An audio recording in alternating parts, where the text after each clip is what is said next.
أما بعد فأعوذ بالله من الشيطان الرجيم. بسم الله الرحمن الرحيم. قال الله سبحانه وتعالى: ألف لام ميم ذلك الكتاب لا ريب فيه هدى للمتقين الذين يؤمنون بالغيب ويقيمون الصلاة ومما رزقناهم ينفقون والذين يؤمنون بما أنزل إليك وما أنزل من قبلك وبالآخرة هم يوقنون. صدق اللہ العظیم. محترم ماں اور بہنوں، اللہ جل جلالہ کا بڑا شکر ہے کہ آج سے انشاءاللہ ہم ایک بڑے مبارک سلسلے کا آغاز کر رہے ہیں. اللہ جل جلالہ توفیق بھی دیں اور استقامت بھی دیں. تو انشاءاللہ یہ ایک ہفتہ وار درس قرآن ہوگا جس میں ہم انشاءاللہ باقاعدہ قرآن پاک کو درسن پڑھیں گے. قرآن اللہ جل جلالہ کا آخری پیغام ہے انسانیت کے نام، اور حضور اکرم صلی اللہ علیہ وسلم پر نازل کیا گیا ہے، اور ساری امت کے لیے اور قیامت تک کے زمانوں کے لیے ہدایت کا سب سے اہم اور بڑا سبب ہے. یہ اللہ تعالیٰ کا کلام ہے، اور کلام جیسا متکلم کی جو شان ہے اور اس کی جو بڑائی ہے، اس کی جو عظمت ہے، ویسی شان اور عظمت کلام کی بھی ہے. اللہ جل جلالہ اپنی بڑائی، اپنی عظمت کے بیان کے بعد اپنے کلام کی عظمت بیان فرماتے ہیں اور کہتے ہیں کہ اگر اس کو ہم نے پہاڑوں پر نازل کیا ہوتا تو پہاڑ بھی خوف سے اور اللہ تعالیٰ کے ڈر سے دب جاتے اور ریزہ ریزہ ہو جاتے. اتنا یہ عظیم الشان کلام ہے. علماء نے قرآن پاک کے کم از کم 4 حقوق بیان کیے ہیں، اور ہر وہ بندہ جو قرآن پاک پر ایمان لایا ہے، حضور اکرم صلی اللہ علیہ وسلم پر ایمان لایا ہے اور قرآن کو اللہ تعالیٰ کی کتاب اور آخری کتاب سمجھتا ہے، اس پر لازم ہے کہ وہ قرآن کا احترام کرے، اس کے تقدس کا خیال رکھے. پہلا حق اس کا یہ ہے. صحابہ کرام رضوان اللہ تعالی علیہم اجمعین نے قرآن پاک کے تقدس میں اور اس کی عظمت میں بڑی اونچی اور شاندار مثالیں قائم کی ہیں. سیدنا عمر فاروق رضی اللہ تعالی عنہ قرآن پاک کو اپنے سر پر رکھ کر فرمایا کرتے تھے کہ ھذا کلام ربی عز وجل، یہ میرے رب کا کلام ہے، عزت والے رب کا یہ کلام ہے. تو ہر مسلمان پر واجب ہے کہ وہ اس کی عزت کرے، اس کی عظمت، اس کا تقدس اس کے دل میں ہو، اس کا خیال رکھے. احادیث میں قرآن پاک کی بے ادبی سے، اس کو ٹیک لگانے سے، سرانے رکھنے سے، ان چیزوں سے منع کیا گیا. قرآن کا دوسرا حق اس کو صحیح پڑھنا ہے، حروف کے اعتبار سے، معنی کے حروف کے اعتبار سے، مخارج کے اعتبار سے، تجوید اور قرات کے اعتبار سے قرآن کا درست تلفظ، قرآن کو صحیح پڑھنا. یہ بات بہت اچھی طرح یاد رکھنی چاہیے کہ عربی زبان بڑی حساس زبان ہے، اور اس میں بعض حروف جو اردو میں ایک جیسے پڑھے جاتے ہیں یا ایک جیسے بولے جاتے ہیں، یہ عربی زبان میں ان کے اپنے اپنے مخارج ہیں، اپنی ادائیگی کی اپنی جگہ ہیں حلق میں اور منہ میں، اور اس کا اپنا ایک لہجہ اور اس کی اپنی ایک آواز ہے. اور اگر ویسا نہ پڑھا جائے اور اس حرف کو اس طریقے سے نہ ادا کیا جائے تو معنی کہیں سے کہیں چلا جاتا ہے، اور بسا اوقات اتنا خطرناک معنی بن جاتا ہے کہ یوں محسوس ہوتا ہے، یعنی یوں کہا جا سکتا ہے بعض معنی کے بارے میں علماء نے لکھا ہے کہ یہ معنی کفریہ بن جاتے ہیں بعض صورتوں میں.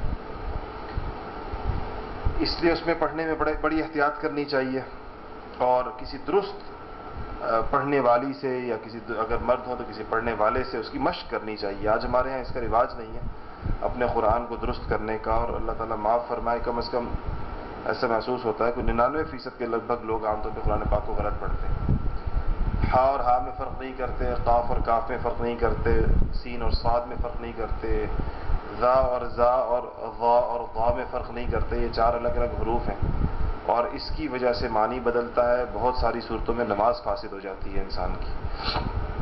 دوسرا حق ہے اس کو صحیح پڑھنا، درست پڑھنا. تیسرا حق قرآن پاک کا ہے اس کو سمجھنا، اس کے معنی کو سمجھنا. اللہ جل جلالہ کیا چاہتے ہیں، یہ اللہ تعالیٰ کا پیغام ہے، اللہ تعالیٰ نے اس کو ہدایت کا ذریعہ بنایا ہے. اس سے اللہ تعالیٰ چاہتے کیا ہیں یہ سمجھنا بھی مسلمانوں پر لازم ہے اور اللہ تعالیٰ نے قرآن کے حقوق میں سے رکھا ہے، اور ہماری یہ مجلس قرآن پاک کو سمجھنے کی ہی ایک کوشش ہے۔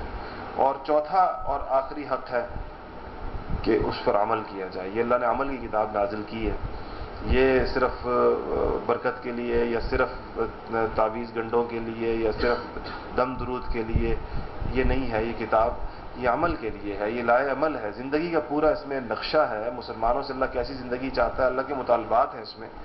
تو چوتھی چیز یہ ہے کہ اس پر عمل کیا جائے۔ یہ قرآن کے یہ 4 حقوق، یعنی اس کا احترام کرنا، اس کو صحیح پڑھنا، اس کو سمجھنا اور اس پر عمل کرنا، یہ ہر مسلمان مرد عورت پر فرض ہے۔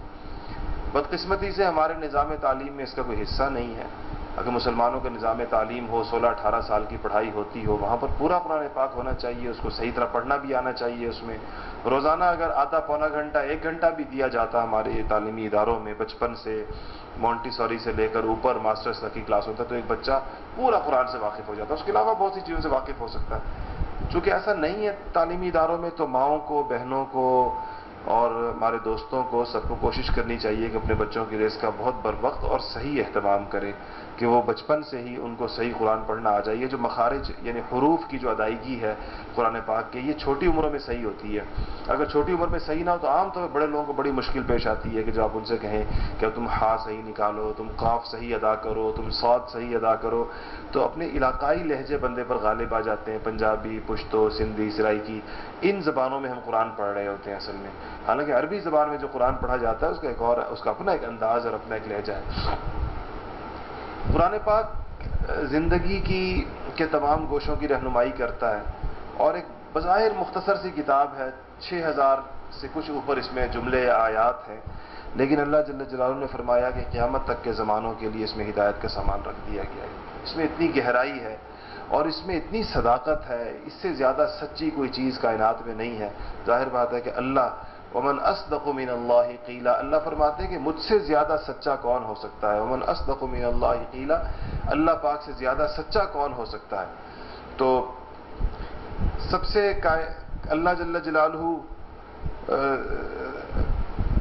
کے بعد فرمایا کہ چونکہ جبرائیل امین کا واسطہ ہے درمیان میں، اور جبرائیل امین حضور اکرم صلی اللہ علیہ وسلم تک لائے ہیں، ان کے قلب تک، تو ان کو بھی اللہ نے قرآن اس میں امین کا لقب دیا ہے کہ یہ امانت دار ہے۔ قرآن میں ان کو کہا گیا ہے کہ یہ امین ہے، جبرائیل امین، اس لیے ہم بھی ان کو جبرائیل امین کہتے ہیں، کہ انہوں نے قرآن پاک اللہ سے حضور اکرم صلی اللہ علیہ وسلم تک پہنچانے میں کسی قسم کی بددیانتی نہیں کی، خدا نہ خواستہ کوئی مطلب معنی میں کوئی تبدیلی نہیں کی، جیسا اللہ تعالیٰ نے فرمایا ویسے ان تک پہنچایا ہے۔ اور پھر اترا کس پر ہے؟ حضور اکرم صلی اللہ علیہ وسلم پر، جن کو صادق المصدوق کہتے ہیں، جن کو تو مشرکین مکہ بھی صادق کہتے تھے اور سچا کہتے تھے، ان کی تصدیق اللہ نے ان کی سچائی کی ہے، وہ اس کو بیان کرتے ہیں۔ تو اس کی سند تو دیکھیں کہ آیا کہاں سے ہے اور کس کے ذریعے آیا ہے اور کس پر آیا ہے اور کن لوگوں کو سنایا گیا ہے، جن لوگوں کو سنایا گیا ہے، جنہوں نے اس کو سنا ہے نبی اکرم صلی اللہ علیہ وسلم سے، ان کے فضائل پر، ان کے مناقب پر، اللہ تعالیٰ کی ان سے رضامندی پر، ان کے ایمان پر قرآن پاک کی بے شمار آیتیں اس کے اوپر دلالت کرتی ہیں۔ اللہ جل جلالہ کا بڑا احسان اور اس کا کرم ہے کہ یہ آج ویسا کا ویسا محفوظ ہے، اپنے تمام حروف کے ساتھ، اپنے تمام حرکات و سکنات کے ساتھ، اپنی زیر زبروں کے ساتھ، جیسا کہ حضور اکرم صلی اللہ علیہ وسلم نے بتایا تھا، جیسے آپ نے تلاوت کی۔ آج ہم بعین ہی بالکل وہی قرآن پاک پڑھتے ہیں جو حضور اکرم صلی اللہ علیہ وسلم نے صحابہ کو سنایا تھا، اور جو صحابہ نے تابعین کو اور تابعین نے تبع تابعین کو سنایا تھا، بالکل ہمارے پاس الحمدللہ محفوظ ہے۔ اور بھی آسمانی کتابیں آئی تھیں، اور بھی صحیفے آئے تھے، وہ کہاں ہیں آج؟ وہ صحیفے کہاں ہیں جس کو قرآن نے صحف ابراہیم و موسیٰ بھی کہا ہے؟